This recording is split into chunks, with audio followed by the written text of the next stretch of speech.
ഇന്ത്യയിലെ വളരെ പാവപ്പെട്ടൊരു ജനവിഭാഗമാണ് ഹിന്ദുക്കൾ എന്ന് പറയുന്നത്.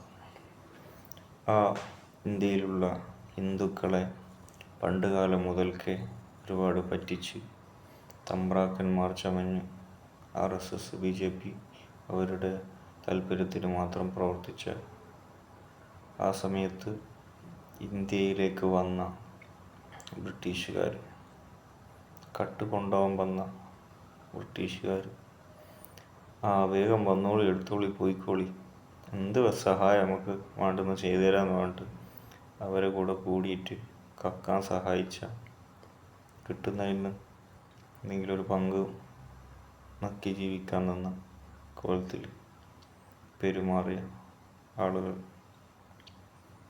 അവരെ എന്താവശ്യമുണ്ടെങ്കിലും ഇപ്പം നമ്മുടെ വീട്ടിലൊരു കള്ളം കീരി വരുന്നവർ എന്താവശ്യമുണ്ടെങ്കിലും എന്നോട് പറഞ്ഞാൽ ഞാൻ അപ്പോഴെടുത്ത് തരൂലേനോ, ഇങ്ങോട്ട് വരണ്ടേ, നമ്മളങ്ങോട്ട് കൊണ്ടുവച്ച് തരും ഒക്കെ പറയുന്ന പോലത്തിൽ പെരുമാറിയിട്ട് ഹിന്ദുക്കളെ അങ്ങേയറ്റം ദ്രോഹിച്ചിട്ടുണ്ട്. അവർ വരുന്നതിന് മുമ്പ് മേൽജാതി, തായ് ജാതി, അത് ഇത് എന്നൊക്കെ പറഞ്ഞിട്ട് ഓരോ ഇല്ലാത്ത കള്ളത്തരങ്ങൾ പറഞ്ഞു പഠിപ്പിച്ചിട്ട് വലിയ ആൾ, ചെറിയ ആൾ, പാവപ്പെട്ട അവരുടെ കല്യാണം കഴിച്ചിട്ടുണ്ട് അവൻ്റെ ഭാര്യനെ ആദ്യം തോന്നിവാസത്തിൽ എന്തെല്ലാം തോന്നിവാസം നടന്നു.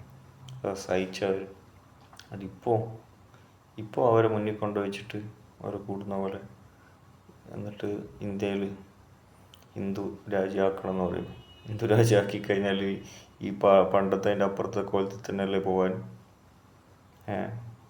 തമ്പ്രാക്കന്മാരും കെട്ടിലമ്മമാരെല്ലാം ഇറങ്ങൂലേ അന്നേരം? ആരെങ്കിലും വെറുതെ വിടുക?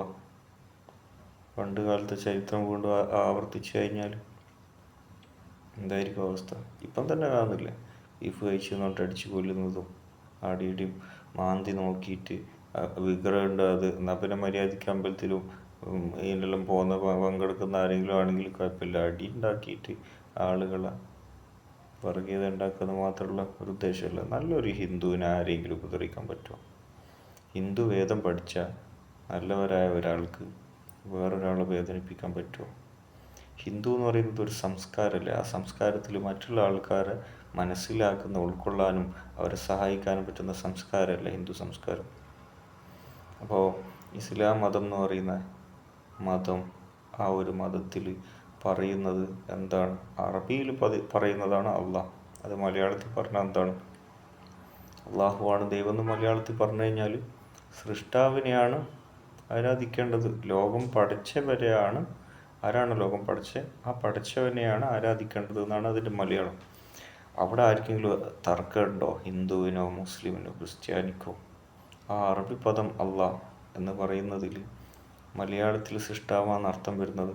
ഹിന്ദുക്കൾക്ക് അല്ലെങ്കിൽ ക്രിസ്ത്യാനികൾക്ക് കൺഫ്യൂഷൻ ഉണ്ടെങ്കിൽ മലയാളത്തിൽ പറഞ്ഞു സൃഷ്ടാവായ ദൈവത്തെ മാത്രം ആരാധിക്കുക എന്ന് പറഞ്ഞാൽ പ്രശ്നം തീർന്നില്ലേ? ഹിന്ദുക്കളും മുസ്ലിമായി, ക്രിസ്ത്യാനികളും എല്ലാവരും മുസ്ലിമായില്ലേ? പിന്നെ അവിടെ ഒരു ബലം പിടിക്കലും അടിയും കുലുമാലും മതം മാറ്റി ഇതാക്കി കളഞ്ഞു. എന്നിട്ട് മതം മാറ്റിയിട്ട് എവിടെയാണ് കൊണ്ടുപോയി? അറബിയിൽ പറഞ്ഞ മലയാളത്തിൽ പറഞ്ഞ രണ്ടും ഒന്നല്ലേ? അവിടെ ആർക്കും തർക്കമൊന്നുമില്ലല്ലോ. ഇനി അറബി പറഞ്ഞുകൊണ്ടുള്ള പ്രശ്നം. സൃഷ്ടാവായ ദൈവം എന്ന് പറഞ്ഞു കഴിഞ്ഞാൽ ആർക്കാ എതിരഭിപ്രായമുള്ള? അങ്ങനെ പറഞ്ഞൊരു വിഭാഗം ആളുകളെ, അതായത് ആദ്യം തരംതിരിച്ച് ചെറിയ ആളും വലിയ ആളും ആക്കി മാറ്റിയിട്ടുണ്ടായിരുന്ന കാലഘട്ടത്തിൽ ഹിന്ദുക്കളെ തരംതിരിച്ച് ജാതി മതത്തിൻ്റെ പേരിൽ അടിയും പ്രശ്നമില്ലാക്കി നടന്നില്ലേ ഈ RSS BJPക്കാരല്ലേ? അതിനു മുമ്പിലും വേറെ ആരുണ്ടായിരുന്ന? അതുകൊണ്ട് അവർ വീണ്ടും ആ സ്ഥലത്തേക്ക് തന്നെ എല്ലാവരും കൊണ്ടുവന്ന് ഈ മുസ്ലിങ്ങൾ ഇന്ത്യയിൽ വന്നത് കൊണ്ടാണ് അതിൽ നല്ലൊരു മാറ്റം വന്നത് അല്ലേ? ക്രിസ്ത്യൻസ് ഇവിടെ വന്നിട്ട് വീട്ടിലുള്ള സാധനങ്ങൾ അടിച്ചു കൊണ്ടുപോയതല്ലേ?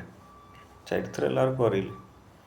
എന്നിട്ട് മുസ്ലിംസും ഹിന്ദുവും കൂടി അടിച്ചു ഓടിച്ച സമയത്ത് വീട്ടിലുള്ള ക്രിസ്ത്യൻസിന് എന്തെങ്കിലും പറയാനുണ്ടോ? വീട്ടിലുള്ള ക്രിസ്ത്യൻസ് അവരിവിടെ നിർത്താനല്ല നോക്കാൻ അല്ലേ? ആരെങ്കിലും ഒരു സമരത്തിൽ എന്തെങ്കിലും പങ്കെടുത്തെന്തെങ്കിലും ഒരാളെ പേര് അറിയുമോ? എനിക്കറിയില്ല. ഞാൻ ബൈക്കായിട്ടോ എന്നറിയില്ല. എനിക്കറിയില്ല ക്രിസ്ത്യാനികൾപ്പെട്ട ഏതെങ്കിലും ഒരാൾ ക്രിസ്ത്യാനികളെ ഇവിടെ ബ്രിട്ടീഷുകാർക്കെതിരെ, ഇന്ത്യക്കെതിരെ പോരാടിയ ആരെങ്കിലും ഉണ്ടോ? എനിക്കറിയില്ല, ഞാൻ കണ്ടിട്ടില്ല. പക്ഷെ അവരാണിപ്പോൾ മുസ്ലിങ്ങൾ പാകിസ്ഥാനിൽ കയറ്റി അയക്കണം എന്നൊക്കെ പറഞ്ഞിട്ട് വലിയ വീമ്പളക്കി നടക്കുന്ന ആ പറയുന്ന നാവൊന്നും ഇവിടെ ഉണ്ടാവില്ല. ആ സമയത്ത് മുസ്ലിങ്ങൾ ശരിയായ രീതിയിൽ പ്രവർത്തിച്ചില്ലെങ്കിൽ. അപ്പം ബ്രിട്ടീഷുകാരിൽ ഇവിടെ ഉണ്ടായിരുന്നെങ്കിൽ അവർക്ക് കുറച്ചും കൂടി നല്ല സൗകര്യമായി. അങ്ങനെ ആഗ്രഹിക്കുന്ന ആളുകളാണ് RSS, BJP അതേപോലെ മറ്റുള്ള ആൾക്കാർ. അപ്പോൾ മുസ്ലിങ്ങൾ നല്ല നെഞ്ചുറപ്പോടുകൂടി തെക്കുവയോടുകൂടി നിന്നതിൻ്റെ ഭാഗമായിട്ട് ഹിന്ദുക്കളുടെ ആളുകളായാലും കൂടി എല്ലാവരും കൂടി ഒരുമിച്ച് പ്രവർത്തിച്ചിട്ടാണ് സ്വാതന്ത്ര്യം നേടി എടുക്കാൻ വേണ്ടിയിട്ട് നിന്ന് ഗാന്ധിജിനെ അടക്കം കൊന്ന ആളില്ല. മതത്തിൻ്റെ വർഗീയതയുടെ പേരും കാര്യങ്ങളൊക്കെ മുമ്പിലിട്ടിട്ട് ഈ RSSൻ്റെ BJPൻ്റെ അതേ പ്രവർത്തനങ്ങൾ തന്നെയല്ലേ അവിടെ നടന്നത്. എന്നിട്ട് മുസ്ലിങ്ങൾ ഹിന്ദുക്കളെ മതം മാറ്റി എന്ന് പറയുന്നുണ്ടല്ലോ. ഏത് മതം മാറ്റിയത്? ഹിന്ദു മതം എന്ന് പറയുന്ന ഒരു സംസ്കാരം ഉൾക്കൊള്ളുന്ന എല്ലാത്തിനെയും ഉൾക്കൊള്ളുക എന്നുള്ള സംസ്കാരമല്ല. പിന്നെ ഇസ്ലാമിനും കൂടി അതിലെങ്കിൽ ഉൾക്കൊണ്ട് കഴിഞ്ഞാൽ പ്രശ്നം കഴിഞ്ഞില്ലേ. ഇസ്ലാമിനെ മാറ്റിയിരുത്താൻ ഇസ്ലാമിന് മാത്രം ഉൾക്കൊള്ളാതെ മറ്റുള്ള സംസ്കാരങ്ങൾ മാത്രം ഉൾക്കൊള്ളുക എന്നാണോ വരുന്നത്? ദൈവം ഒന്നേ ഉള്ളൂ, എല്ലാവർക്കും ഒരേ ദൈവം തന്നെ. അതന്നെയല്ലേ ഇസ്ലാമിലും മുസ്ലിങ്ങളും എല്ലാം പറയുന്നത്. ആ ദൈവത്തിന് വേണ്ടി നിസ്കരിക്കുന്നു, ആ ദൈവത്തിനെ മാത്രം ആരാധിക്കുന്നു. ആ ദൈവത്തിൻ്റെ രൂപം ആരും കണ്ടിട്ടില്ല. ആരെയും കണ്ടിട്ടുണ്ടോ ദൈവത്തിൻ്റെ? എന്നാൽ തെളിവും കാര്യങ്ങൾ കാണിച്ചു ഇതാണ് ദൈവം എന്ന് പറഞ്ഞു കഴിഞ്ഞാൽ ആ രൂപത്തിൽ നമുക്ക് ദൈവത്തിനെ എന്താക്കാം? ഇതാണ് രൂപം ദൈവത്തിൻ്റെത്, ഞാൻ കണ്ടതാണ്, അല്ലെങ്കിൽ ഇതാണ് ദൈവം എന്ന് പറഞ്ഞിട്ട് മുമ്പിൽ പ്രത്യക്ഷപ്പെട്ടതാണെന്ന് പറഞ്ഞു കഴിഞ്ഞാൽ ദൈവത്തെ നമുക്ക് കാണാനും സംസാരിക്കാനും എല്ലാം സൗകര്യം ഉണ്ടെങ്കിൽ 3 തെളിവാണ് പരിശുദ്ധ ഖുർആൻ പരിചയപ്പെടുന്നത്. ജന്മം നൽകിയിട്ടുമില്ല, ജനിച്ചിട്ടുമില്ല. ഉണ്ടാവലിന് തുടക്കവും ഇല്ല, ഉണ്ടാവലിന് അവസാനവും ഇല്ല. ഇവിടെ വന്ന ഏതെങ്കിലും ഒരു ദൈവം ഇന്ന് കാണുന്നുണ്ടോ? ഏതെങ്കിലും ഒരു കാലത്ത് വന്നിക്കെന്ന് പറയുന്നത് എവിടെയല്ലോ പോയിക്കെന്ന് പറയുന്നു. അങ്ങനെയല്ല സംഭവം. ജന്മം നൽകിയിട്ടുമില്ല, ജനിച്ചിട്ടുമില്ല. അതാണ് ഖുർആൻ്റെ ഡെഫിനിഷൻ ദൈവത്തിന് പറ്റിയിട്ടുള്ളത്. എല്ലാവരും ദൈവത്തെ ആശ്രയിക്കുന്നു. ദൈവം ഒരാളിലും ആശ്രയം ഇല്ലാത്തവനാണ്. അപ്പോൾ ഇവിടെ മനുഷ്യരായിട്ടുള്ള ദൈവം ഏതെങ്കിലും ഉണ്ടെങ്കിൽ പാസ്പോർട്ട് എടുക്കാണ്ട് വേറൊരു രാജ്യത്ത് കയറ്റുക. പാസ്പോർട്ടിനെ ആശ്രയിക്കണ്ടേ? പ്ലെയിനിൽ കയറി പോകണമെങ്കിൽ പ്ലെയിനിനെ ആശ്രയിക്കണ്ടേ? അങ്ങനെ പലതിനെ ആശ്രയിച്ചിട്ടുള്ള ആരെയും ദൈവം എന്നൊന്നും പറയാൻ പറ്റില്ല. സങ്കല്പങ്ങൾ എന്ന് പറഞ്ഞാൽ അതേപോലെ സങ്കല്പിച്ചോ. ദൈവത്തിന് രൂപമില്ല. അതന്നെയല്ലേ വേദങ്ങളൊക്കെ പറയുന്നു. ദൈവത്തിന് രൂപമില്ല, എല്ലാ സ്ഥലത്തും ദൈവമുണ്ട്. അതേപോലെ തന്നെ വിചാരിച്ച് നടന്നാൽ പോരെ. പിന്നെ ഈ രൂപപ്പെടുത്തേണ്ട ആവശ്യമില്ലല്ലോ, അവിടെയല്ലേ വിഷയങ്ങൾ വരുന്നുള്ളൂ.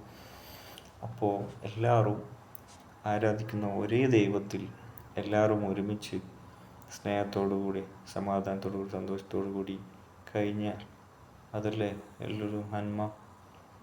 പള്ളിയുടെ സ്ഥലത്ത് പോയി മണ്ണ് മാന്തിയിട്ട് അവിടെ വിഗ്രഹം ഉണ്ടെന്ന് പറഞ്ഞിട്ട് അടിയുണ്ടാക്കിയിട്ട് അവിടെ ആരാധനക്കോ അവിടെ ഏതെങ്കിലും ഒരു ദൈവം വന്നിട്ടിരിക്കും അടി ഉണ്ടാക്കുന്ന സ്ഥലത്ത്. ദൈവം പറഞ്ഞ് അടി കൂടാൻ വിഗ്രഹം മണ്ണിൻ്റെ ഉള്ളിൽ നിന്ന് മാന്തി എടുത്തിട്ട് ഇല്ലാത്ത വിഗ്രഹത്തിന് ഉണ്ടാക്കിയെടുക്കേണ്ട, അടി ഉണ്ടാക്കേണ്ട ആവശ്യങ്ങൾ. സംശയം അങ്ങനെ ആർക്കെങ്കിലും എന്തെല്ലാം സംശയം ഉണ്ടോ? ഇപ്പോൾ ഒരാൾക്ക് സംശയം തോന്നുന്നു. നാഷണൽ ഹൈവേൻ്റെ ഉണ്ടാക്കി ഇവിടുന്ന് മുതൽ അങ്ങ് വരെ തേച്ചും വിഗ്രഹം ഇവിടുന്ന് ഇങ്ങ് മുതൽ അങ്ങ് വരെ മുഴുവനും തുറന്നു നോക്കണമെന്ന് ഒരാൾക്ക് സംശയം വന്നു കഴിഞ്ഞാലോ തുറന്നു നോക്കാൻ പറ്റുമോ? അപ്പോൾ ആവശ്യമില്ലാത്ത സംശയം അടിയുണ്ടാക്കാനുള്ള മാത്രം കാര്യങ്ങളാണ്. അതുകൊണ്ട് പ്രത്യേകം ശ്രദ്ധിക്കേണ്ടത് തർക്കമില്ലാത്ത എല്ലാവരും ഒരുമിച്ച് ഒരേപോലെ ജീവിക്കാനുള്ള ഒരേ ഒരു ദൈവം മാത്രമേ എല്ലാവർക്കും ഉള്ളൂ. അതുകൊണ്ട് ആ ദൈവത്തിനെ മാത്രം എല്ലാവരും ഉൾക്കൊണ്ടുകൊണ്ട് പരസ്പരം, അത് മാത്രമേ മുസ്ലിങ്ങൾ പറഞ്ഞിട്ടുള്ളൂ. നിങ്ങളാരും ദൈവത്തെ വിശ്വസിക്കണ്ട, ദൈവമില്ലാത്തതാന്ന് പറഞ്ഞ് നടക്കുന്ന ആൾക്കാരുണ്ട്. അവരുമായിട്ട് ഇപ്പോൾ കൂട്ടുകൂടിയിട്ട് മുസ്ലിങ്ങൾക്കെതിരെ പ്രവർത്തിക്കണം. ഏത് ദൈവം ഉണ്ട് എന്ന് പറയുന്ന ആൾക്കാർ RSSും BJPക്കാരും നല്ല സൗകര്യം ചെയ്ത് കൊടുക്കുന്നതായിരിക്കാം. ദൈവമില്ല എന്ന് പറഞ്ഞ് നടക്കുന്നവർക്ക് നമുക്ക് പറയുകയാണെങ്കിൽ പെരാന്തനായി എന്ന് പറയാം. പെരാന്തനായി വന്നു കഴിഞ്ഞാൽ എന്ത് ചെയ്യണം? ഒന്നും ചെയ്യാൻ പറ്റില്ല. പെരാന്തുള്ള നായിയാണ് അല്ലേ. അതിൻ്റെ കൂടെ എൻ്റെ ബുദ്ധിക്ക് സംസാരിക്കാൻ പറ്റും, ബുദ്ധി ഉപയോഗിച്ച് സംസാരിക്കാൻ പറ്റും. പെരാന്തനായിൻ്റെ കൂടെ പെരാന്തനായി നിനക്ക് പെരാന്തായതുകൊണ്ട് തന്നെ കടിക്കാൻ വരുന്നതാണ്, അതുകൊണ്ട് നീ കടിക്കാൻ പാടില്ല എന്ന് പറയാൻ പറ്റും പെരാന്തനായിനോട്. അതേപോലെയാണ് നിരീശ്വരവാദി പെരാന്തനായി, രണ്ടും ഒന്നാണ്. അപ്പോൾ അതിൻ്റെ മുമ്പിൽ പോയിട്ട് ഇനി പെരാന്തനായിനായിരിക്കും നന്നാക്കാൻ പറ്റില്ല. അതുപോലെയാണ് ദൈവം ഇല്ല എന്ന് പറയുന്ന, നേരത്തെ പറഞ്ഞ പോലെ അച്ചാച്ചൻ്റെ അച്ഛൻ മരിച്ചു പോയ ആളെ ആദ്യം ജീവിപ്പിക്കും. ദൈവമില്ലല്ലോ.